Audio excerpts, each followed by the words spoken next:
Is it audible? Is the sound all right? Yes, yes. So we'll begin. Till now we have discussed some aspects of stress and its management. How to manage a fact of life called stress, and how life without work, without action, which involves stress, is not possible. As long as we live, we work, are active, and every activity involves, there is some stress. And some stress is necessary because that is how the activity goes on. And a lot of stress is unnecessary, that comes from our restlessness of mind or a restless mind. So let us take our discussion further. We also discussed about 3 levels of our life. The Adhidaivika level of our life, where the challenge comes from the elements of nature and how the science or scientific discoveries and or advancements have tried to solve it. Then the Adhibhautika level, where we have the social system, the entire political system, so that there is equity, there is equality, there is justice, there is protection of each other's rights, there is security. And then we spoke of the Adhyatmika level, where we speak of the inner world, the world of our being, of our attitude. These 3 levels, let me draw your attention to this fact, are not very watertight compartments. It is not that the, let's say, Adhidaivika level, where you are dealing with the elements of nature, you have no influence of the Adhyatmika level. There is. For instance, there's a lot of environmental issues these days. Man has, there is very alarming problem of cutting down the trees, polluting the rivers, polluting the air and whatnot. So although it is Adhidaivika, there is the role by other beings, Adhibhautika, which again depends on the Adhyatmika level of the beings. Many of the problems are because human beings' attitude, their mindset, the way they look at the world is itself very effective or insufficient or immature. So these 3 levels, they interact with each other. Adhibhautika, Adhidaivika, Adhyatmika, they interact with each other. But the most important side of our life, it is Adhyatmika, is in our hands. Adhidaivika and Adhibhautika is not always in our hands. We have certain role in that, yes. We can play a great role in many of these things. But you cannot change man's attitude just by a few external things. This is one of the greatest sources of strength when we go to a point when we are no longer affected by the things of the world.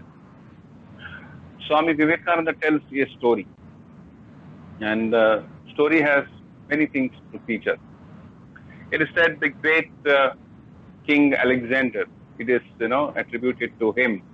There are many stories which are attributed to Alexander coming to India.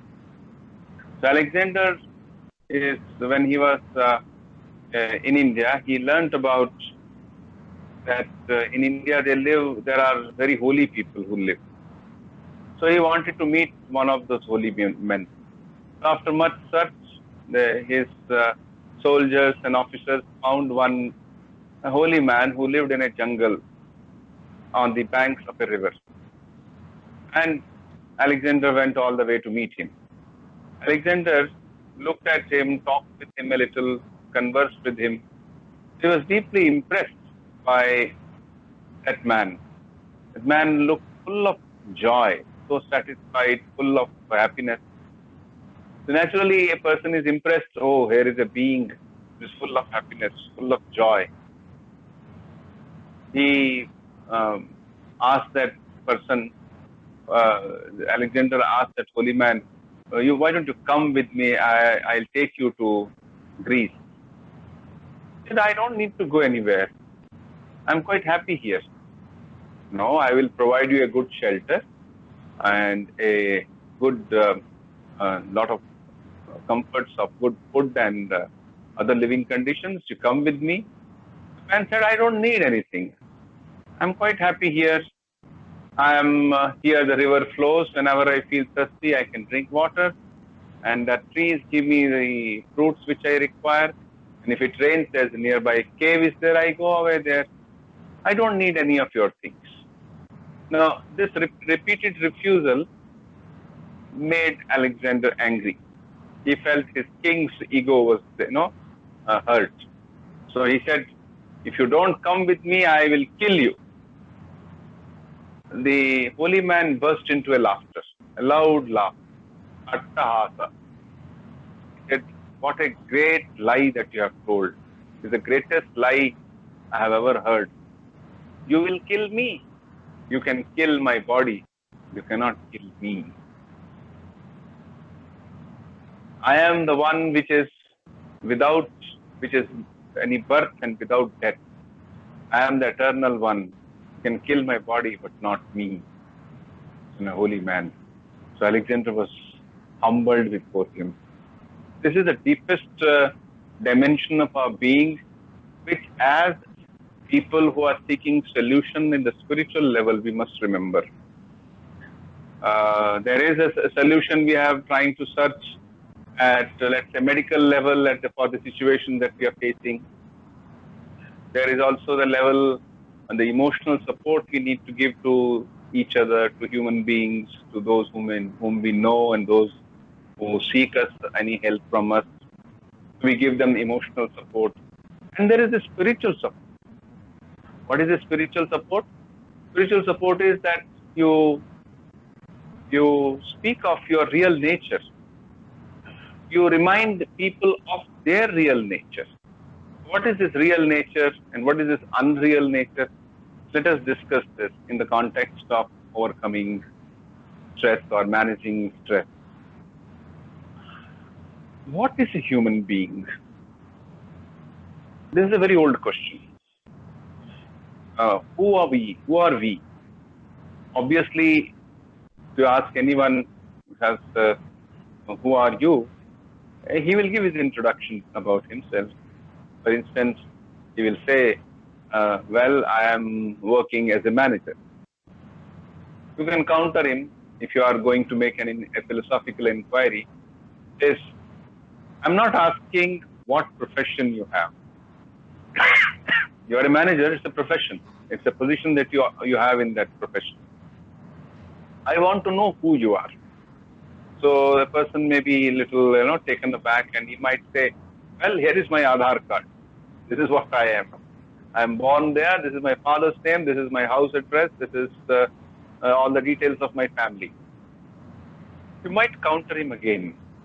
I'm not asking your iCard, Aadhaar card. I'm not asking about your family details. I'm asking you who you are. If he is a little, if he still has patience with you, he might say, well, I'm an Indian, I am a human being. You might again counter him. He says, I'm not asking your nationality, you're an Indian. I'm not asking about the species into which you are born. You're a human being, it's a species. So you have all denials, what you are not. Then you are really left at a very confused state. Who am I? This is one question which has nagged human beings from the beginning of the human civilization. Now, our rishis have cogitated over this, and the conclusions which they have arrived at have been reconfirmed, have been re-authenticated down the centuries by a series of great sages, great men of character, of purity, who have had similar experience. So that is how in the Bhagavad Gita, this whole idea of Adhyatma is called as Vijnana. Vijnana means science. What is the characteristics of science? Science is repeatable. Science can be, it should be universal, it should be repeatable, it should be impersonal, objective. Say you do an experiment in a lab in California. In the same lab condition, suppose you create in Madras or in Calcutta, you should get the same results. Then only it is science. Otherwise, it's magic. Otherwise, it is not acceptable. Similarly, it is irrespective of who conducts it. If the similar situation is there, then it will be very much known. So this is what the science of spirituality also speaks of. It is not science, the exact science is in terms of, say physics, where you experiment, or in terms of chemistry, where you experiment in a lab. It's about your own mind. Your own mind is your lab, and you are the experimenter. Your own self is your lab, and you are the experimenter. Swami Vivekananda in his Raj Yoga mentions this. He says, controlling the mind is so different, and therefore difficult, from controlling anything else in the world. Because, say for instance, you have to control a horse. You are there, and there is a horse. So, you control the horse, which is different from you, or you have to control a machine. So, there is a machine different from you, and you can control it. But here is something which is within you, called your mind. So, you control your own mind. Who will control? You yourself will control. So, you are the lab, and you are the experimenter. That's what makes it very subtle science. It's a subtle science. We ask the question, in dealing with stress, we sometimes ask this question to ourselves, who am I? What is it that, why I am disturbed? There are some situation has come which has disturbed me so much.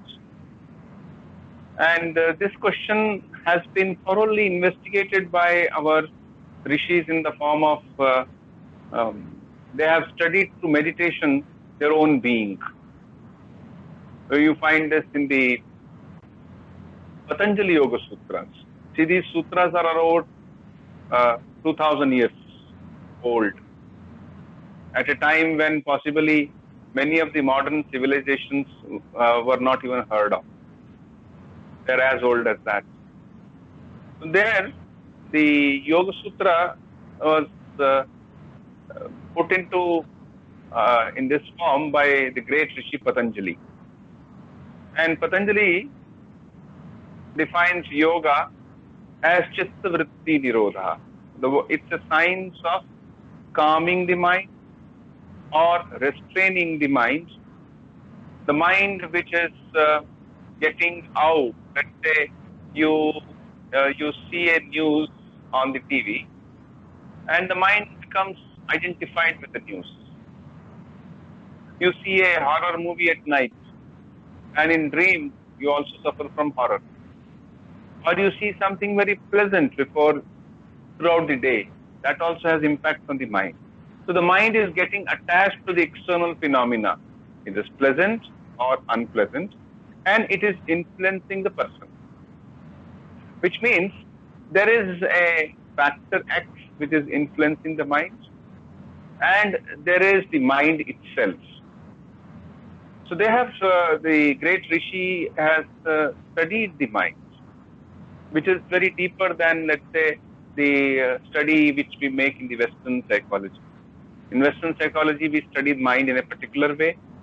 Their mind is basically a conglomeration of all kinds of dreams, ideas, interpretations, experiences.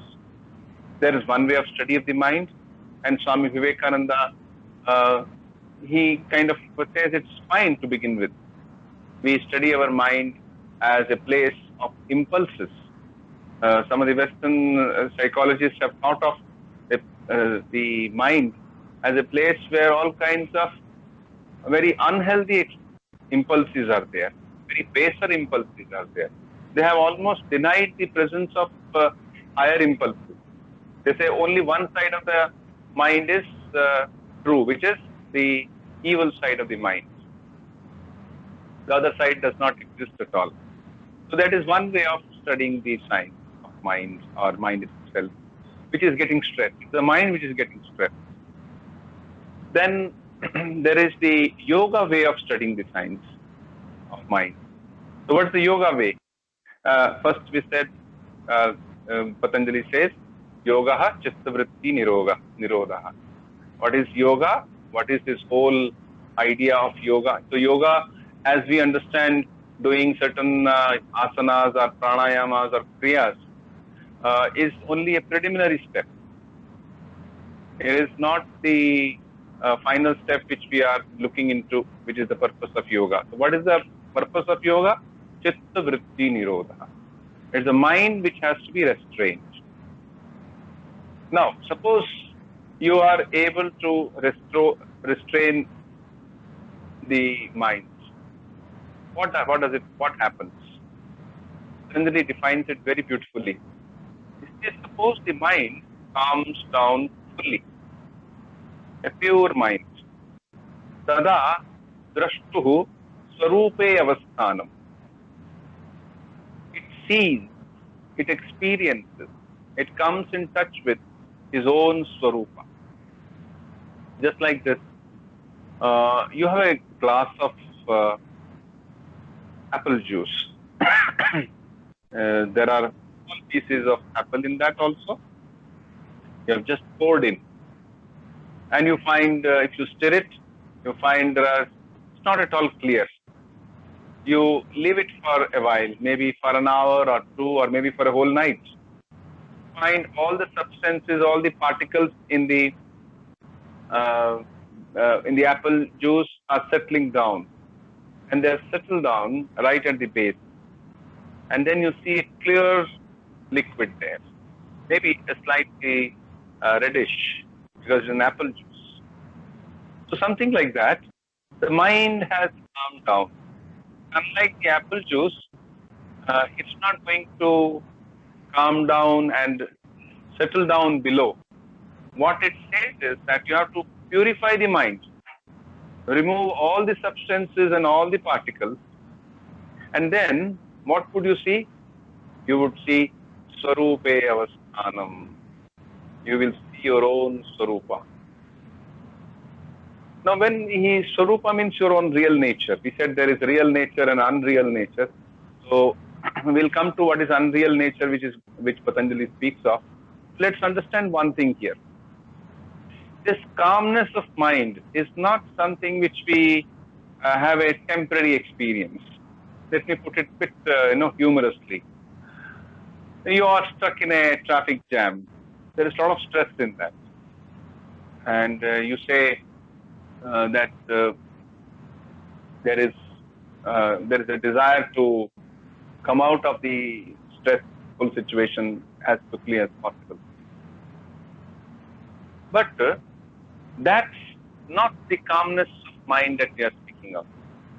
That you have suddenly the traffic starts and you are on a big place you turn into and you reach home and you are at peace. But that peace again is temporary. As you reach home, again you have your own set of issues there. Oh, water is not coming, electricity bill is pending, the child did not fare well in the exam today, there are some neighbor issues, there's a garden, there was some difficulty. You have so many issues happening in life. Again you are upset. Or you had some other issue which you solved it. For instance, often people say, let me do this, then I will have peace of mind. No doubt, it should be done and you must have a certain sense of relaxation. But then, there is something still deeper. Even if you have a sense of relaxation, still the mind is restless. You have solved all your things, and still the mind is restless. As I referred to in the beginning, there is a young man who comes from the West and says that we have solved all our civic problems. There is no water issue, there is no electricity issue, there are no issues. But does it mean a person has become peaceful? Has solving all issues brought peace to him? Obviously no. He is still in search of something. Whereas somebody else who may not have solved their problems may discover a deep source of peace within. So the ideal thing is that we do solve the problems at the external level, but we must know their limitations. We must have the wisdom, serenity to accept what I cannot change, and courage to change what I can, and the wisdom to know the difference. So if I have the wisdom, then once I know this can be changed and this cannot be changed, then I devote myself to study my own mind, its deepest core. So the mind has become calm. If a mind has become calm, it is also at the same time pure, then you discover that you have got your real self, which is of the nature of Satchidananda. It is of the nature of Purusha, as it is said. It is nature of consciousness. It is full of joy. And it doesn't have the fear of death. It doesn't have the fear of any type. That is your real Swarup. And these attributes, that it is existing, ever existing, it's not that it is created. Oh, yesterday this chair did not exist in the room.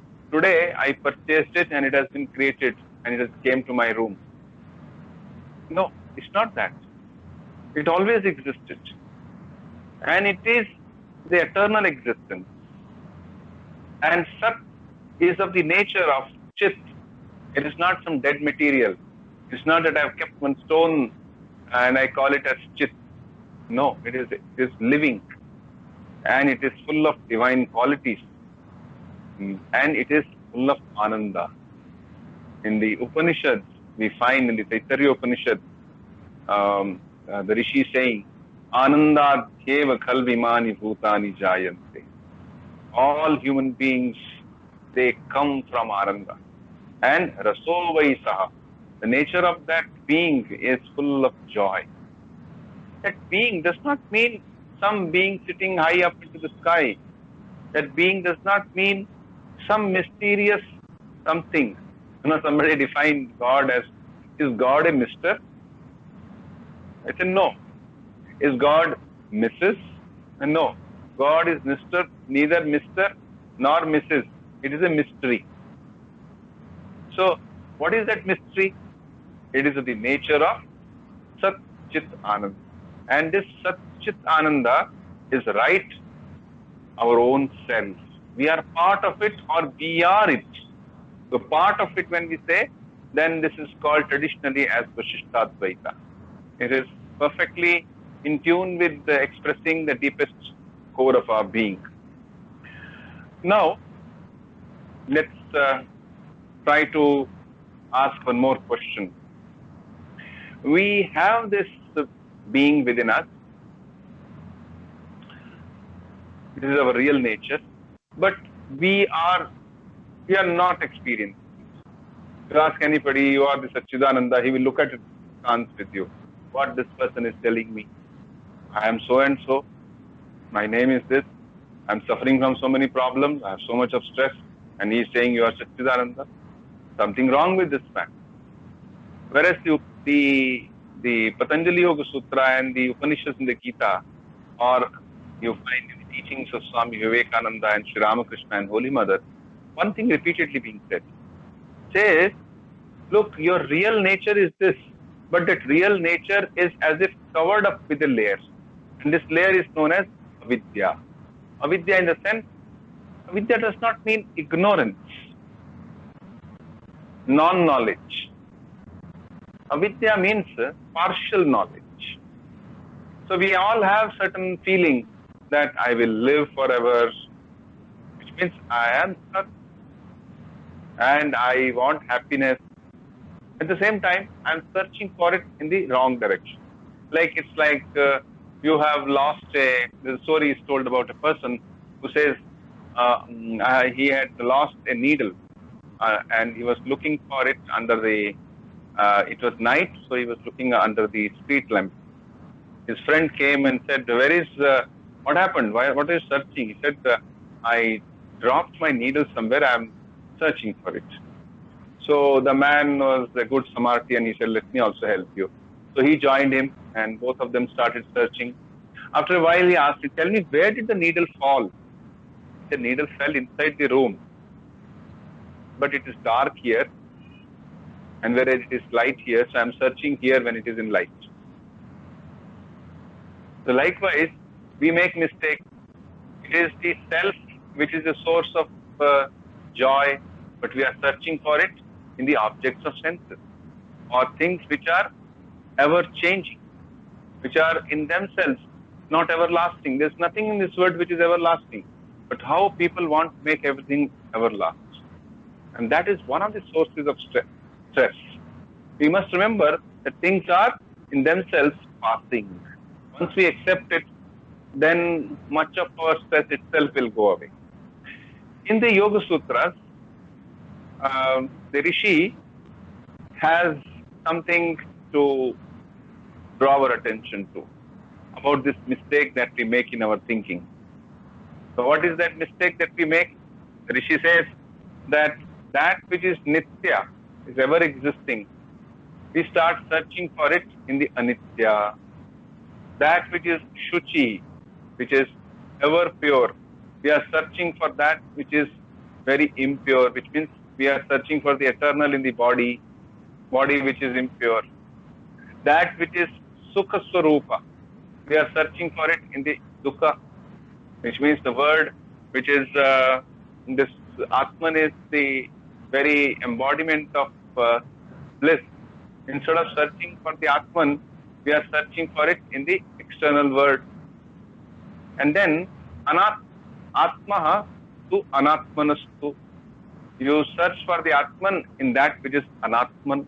What is Atman? Atman is that which is ever existing.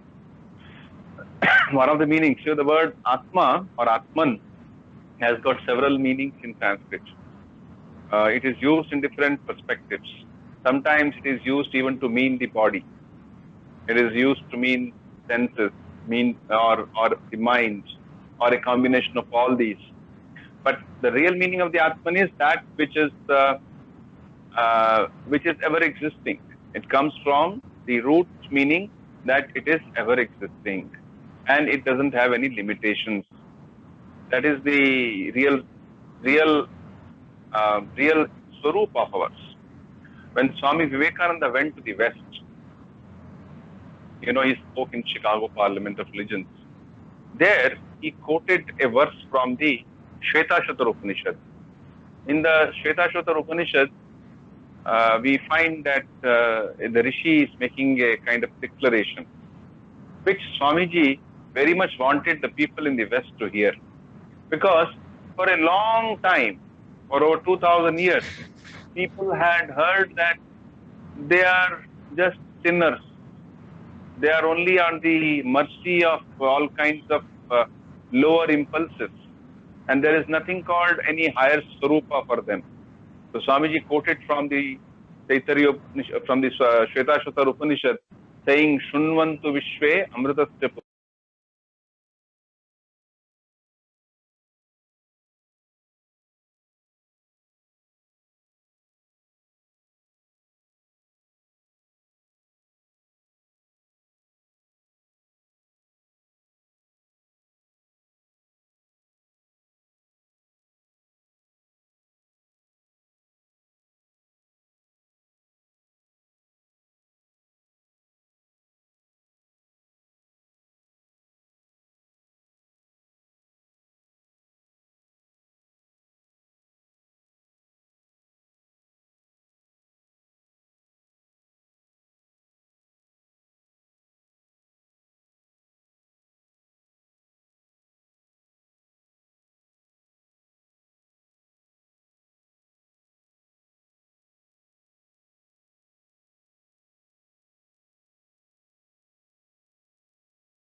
We were discussing about the infinite nature of human beings.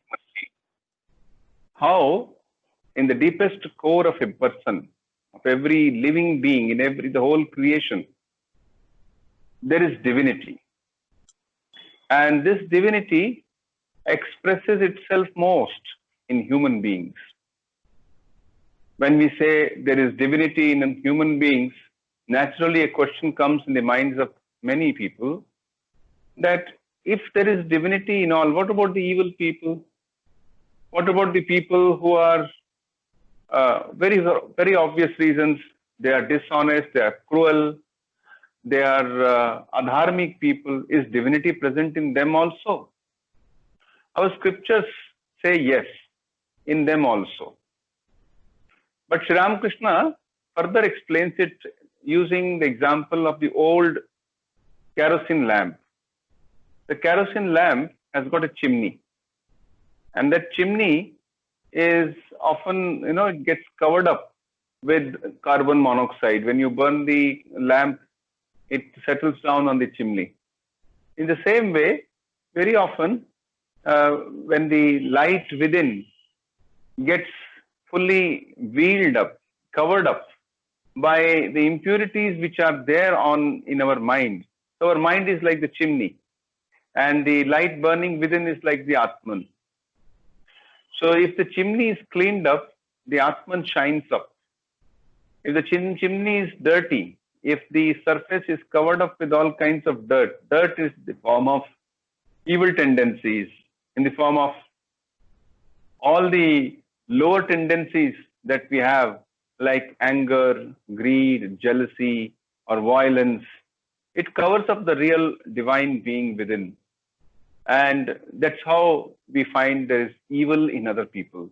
It is nothing but covering up of their mind, or the impure mind, which is responsible for their not being able to manifest their own inherent divinity.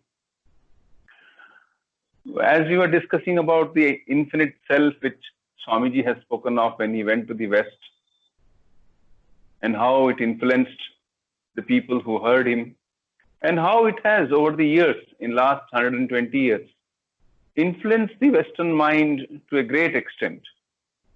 In India, we have had this blessing of hearing this from our rishis, but unfortunately, not everybody has implemented it in their life. Though we know this, though it's our philosophical and spiritual heritage, not everybody has heard about it. Swami Vivekananda used to say, we have often lost ourselves in secondary details than to know the primary goal of our life, or the primary fact of our being, which is divinity. The more we emphasize on the divine that is present in us, the more we are able to enjoy peace or inner bliss. Now, as we take this discussion further, we spoke of yoga chitta vritti nirodha, how when the chitta becomes fully calm, chitta vritti nirodha happens, then a person sees his own tada drushtu swarupe avasthanam. He sees his own swarupa. He sees, he experiences, he comes in touch. He experiences the divinity within him. And then that has got a lasting influence on his life.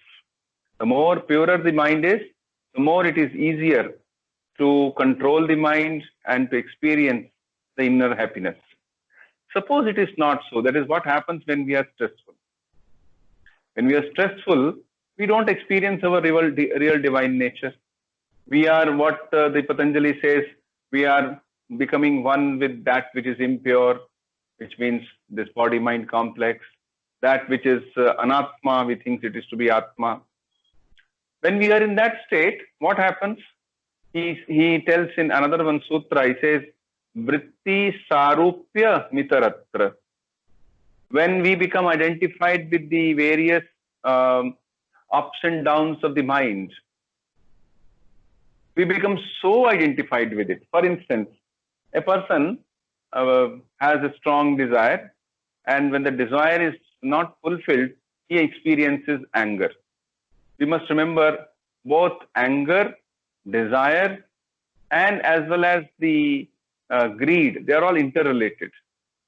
The desire, which comes from a sense of incompleteness, a sense of imperfection, that gives rise to a tremendous current for its fulfillment. If it is fulfilled, then it develops into greater greed. One desire is fulfilled, let me have more desires to be fulfilled. Suppose it is not fulfilled, there is an obstacle, there is some hurdle on the way. That hurdle is just like there is a river flowing and suddenly you put a big dam across it. So the water gets obstructed, it comes up and it creates tremendous force. That force is called anger. Anger is a reaction. It is a reaction of which is obstructed flow of the desire. So when anger comes, if a person has that capacity, or he has developed that internal sense of observation. You see, we are trying to observe our minds. We are trying to observe our own being. Then he sees from a distance, he says, there the anger is coming.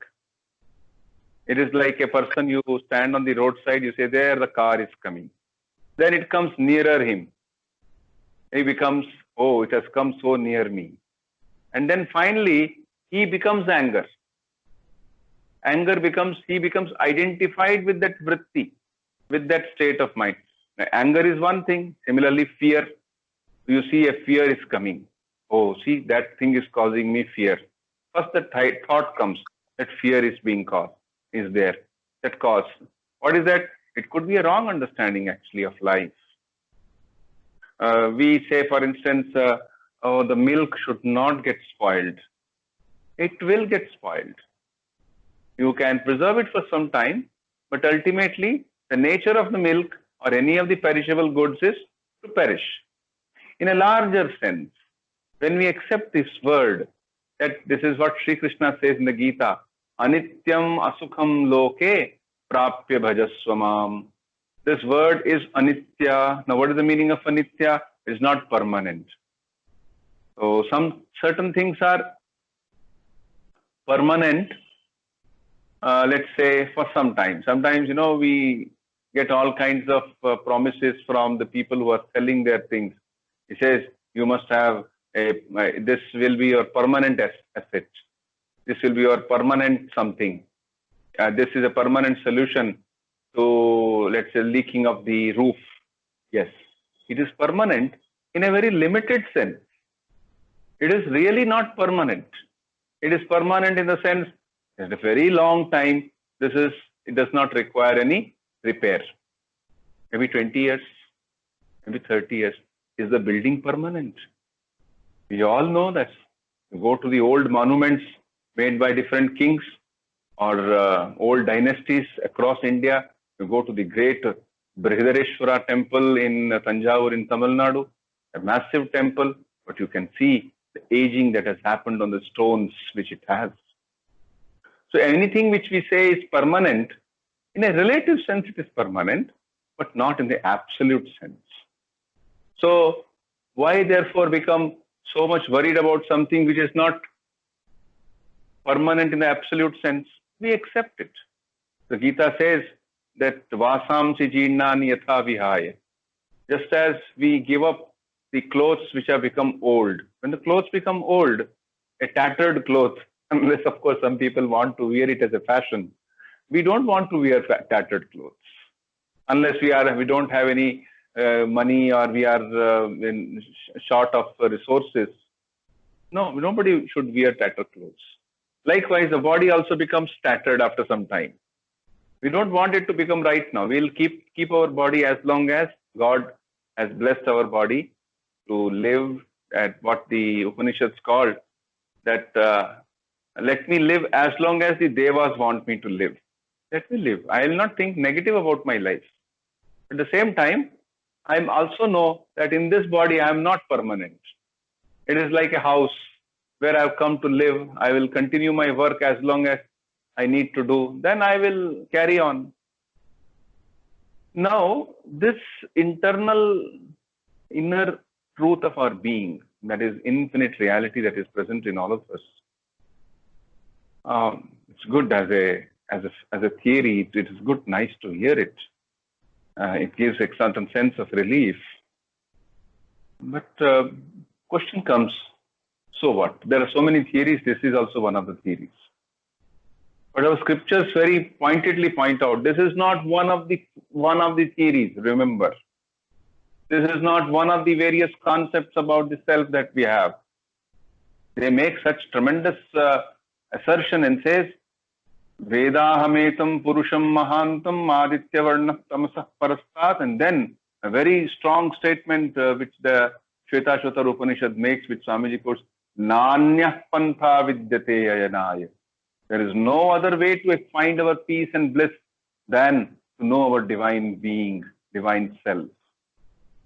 Tremendous faith in that presence of that divinity is there. Now, suppose let us accept it. We are all looking for peace. We are all looking for inner happiness. How do we go about implementing this thought in our life? I would refer to three ways in which, or three tools which we can use to implement this in our life. First of all, let us try to practice a certain amount of moderation in whatever we do. In the Gita, Lord says, Yuktahara Viharasya. A person should eat, should relax, should sleep, should work in a very measured way, which means he should exercise his willpower, not to eat too much and not to keep himself hungry either, not to sleep too much, not to keep awake too much, not to remain seated all the time, but to take rest. At the same time, you must have certain exercise which keeps you healthy. So there should be there is a moderation, there is a disciplined way of living. So this is the first tool for practice of this philosophy or this ideology which our Upanishads have given. Second tool, let the mind be filled with positive thinking. Thoughts are coming to us basically from using two senses or indriyas, the eyes and the ears. So eyes basically see, we see TV, we see news, we see the discussions on the news channels, and we also hear. We see and hear, and we also read books, we read articles, we read books, we read, let's say, a blog, or we read WhatsApp messages, we read Facebook posts. We are constantly feeding the mind with information. Let's take care that whatever information enters into our mind through these, that information is filtered. Don't focus on the negative side of life. It doesn't mean there is no negative side of life. There is a negative side of life. I need not feed on that. I need not nourish my mind on something negative. So does it mean that I am running away from the reality? No. It is only keeping the mind filled with something nutritious. Mind's nutrition lies in thinking about great thoughts, thinking about positive thoughts, thoughts of human possibilities, thoughts of hope, thoughts of joy, thought of greatness. That is what is going to make our mind very joyful. Not thinking about the negative side of life. Not all the time. Yes, we should be aware. Holy Mother says, wherever you are, keep your eyes and ears open, but keep your mouth shut. Which means don't go about discussing it. If you spend all your time only in discussing all the negative things that have happened around you, so we will fill our mind with those negativity. In this context, in the second tool that we are discussing, let us remember what Patanjali says in one of the sutras. There he says that we must have these four attitudes.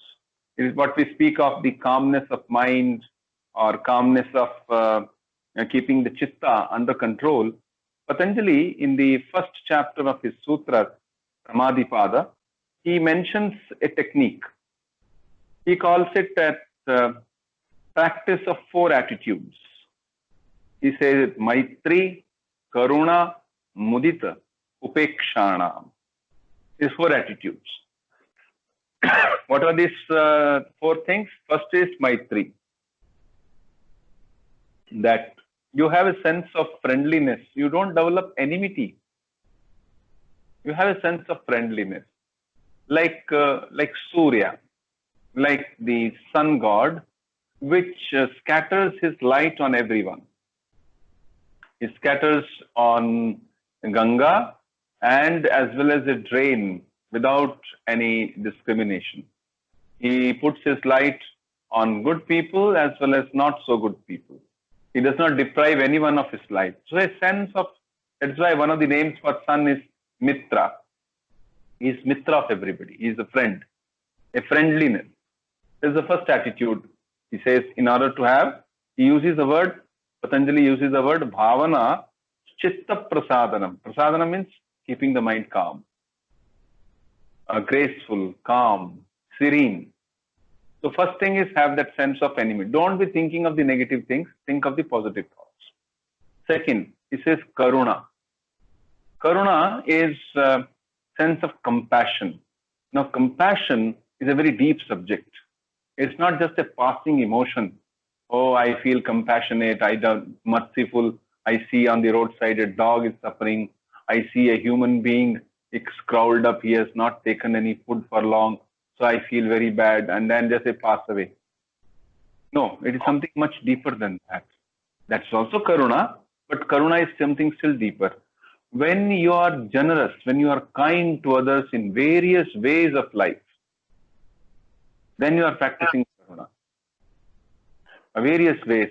Say you deal with others well with using your right language. When you don't hurt anybody in any way, through word, through your actions, through your reactions, by doing, by not doing, when you don't hurt anybody intentionally, you are practicing karuna. So this is the second thing which the sage speaks of. Third thing is more difficult. The first is relatively easy. Second is relatively more difficult to have karuna in every situation. And third is mudita. Mudita means to feel happy at others' progress. Somebody is better off than me. Maybe he's a better speaker. Maybe he's a better listener. Maybe he's more scholarly. He's more handsome. Maybe he's more in some way. He has more riches than me. He's better placed than me. When I see this, the general reaction, the common reaction of the human beings is to make a comparison and develop a sense of jealousy, a sense of lack. Oh, he has it, I don't have it. Patanjali says that will make your mind restless, and restless mind will produce stress. So let us accept things as they come to us. It requires a better attitude to deal with the idea of jealousy.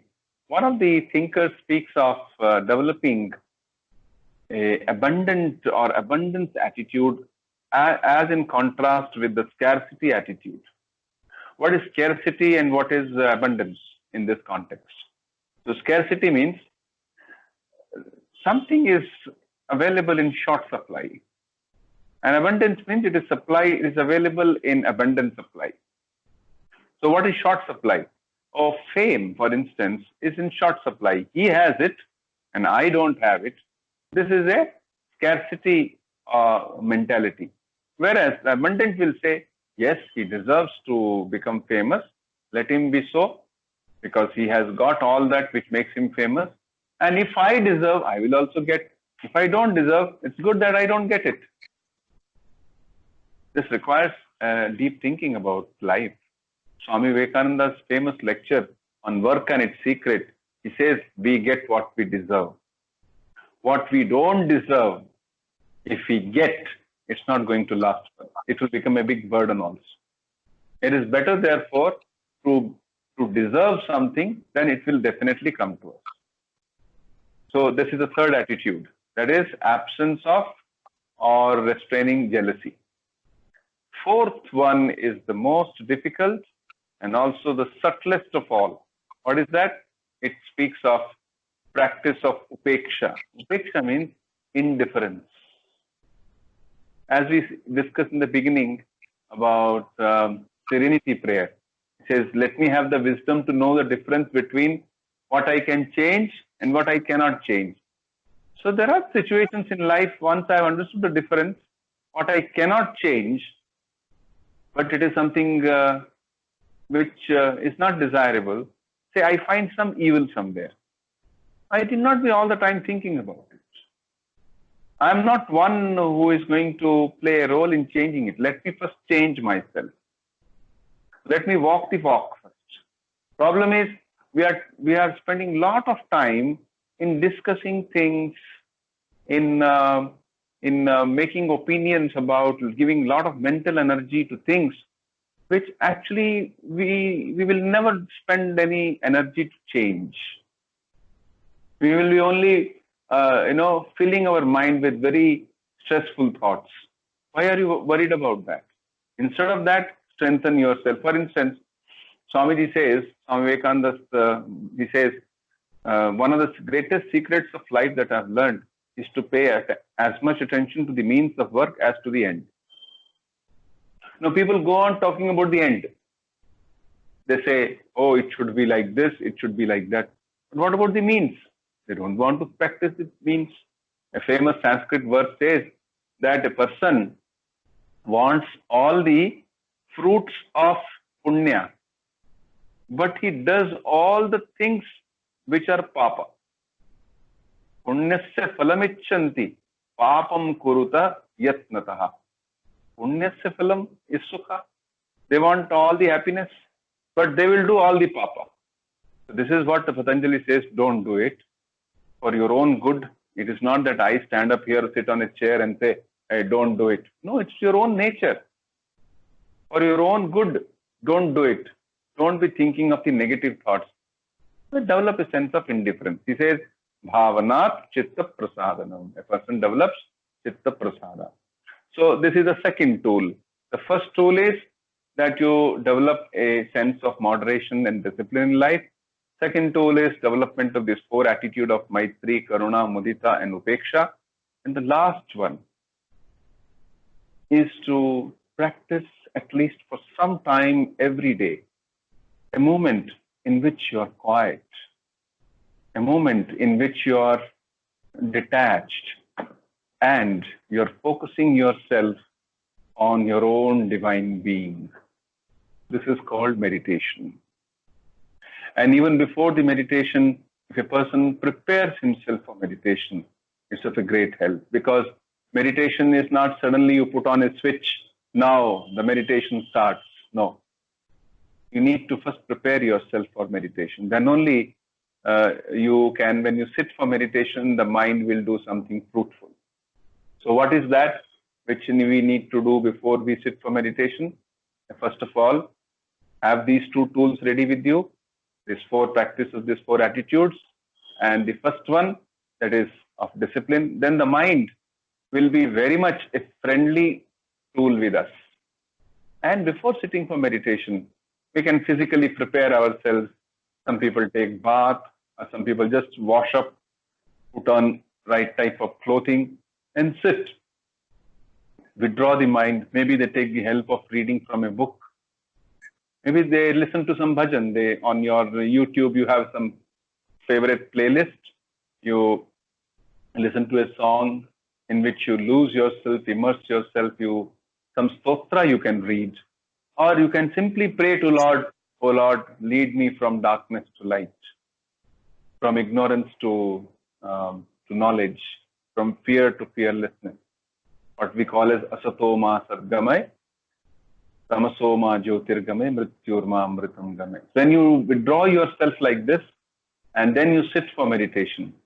Now, there are so many types of meditation which are spoken of, but in the context of stress management, we would suggest that you simply try to think of your own being within your mind, a spot, a place where there is absolutely no stress and is full of peace, full of joy. Patanjali speaks of it. He says that while trying to uh, uh, practice calmness of mind, he speaks of Vishokava Jyotishmati. Let us think of a Jyoti inside, a light within, which is Vishoka, without any sorrow. Think of a sacred spot within. Maybe you think of a form of God there and try to focus. Think of that form as full of peace and joy. Or maybe you simply think of a light that is burning within you. This is what the Patanjali speaks in the Yoga Sutras. At least for some time, maybe 10 minutes or 5 minutes, we can also keep the mind in the present moment. Don't think about the past, whatever all has happened, not the immediate past, not even the distant past, or what happened 30 years back if you're 30 years old, or what happened 15 years old back if you are 15 years old, or 60 years old. No need to think of that. Let us bring our mind to the present moment, or what will happen tomorrow or a week later. Need not. Let us bring our mind in the present moment and think of the divinity that is present there. This form of simple meditation could be a great help in countering the whole issue of stress. So I think now I will wind up. Let me summarize a little that we began by saying the stress is unavoidable. There is some stress which is avoidable, but there is also some stress which is unavoidable. In any case, we must develop a right attitude towards life. We must know that the essence lies in the serenity prayer, where we develop the serenity to accept things as they are, which we cannot change, and courage to change what we can, and have the wisdom. There is a saying in English, everything under the sun has a solution or none. If there be one, find it. If there be none, never mind it. So let us never mind it if there is no solution. Accept life. If there is a solution, work for it. Try to find it out. And again, we understand that the word consists of the Adhidaivika, Adhibhautika and Adhyatmika problems. And what is in my hand is the Adhyatmika flaw. Let me look into my attitude. Let me look at the way I am interpreting things and try to make it as positive as possible by using those three tools which we spoke of. The tool of first of living a life of discipline, of moderation, the filling the mind with positive thoughts, and finally by practice of meditation. So with these few thoughts, I will now conclude my talk by a prayer. Om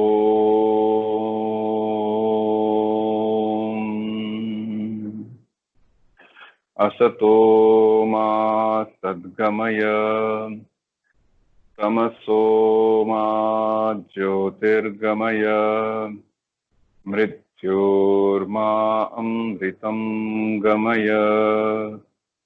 Om Shanti Shanti Shanti. Hari Om Tat Tat. Shri Ramakrishna Arpanamastu. Thank you.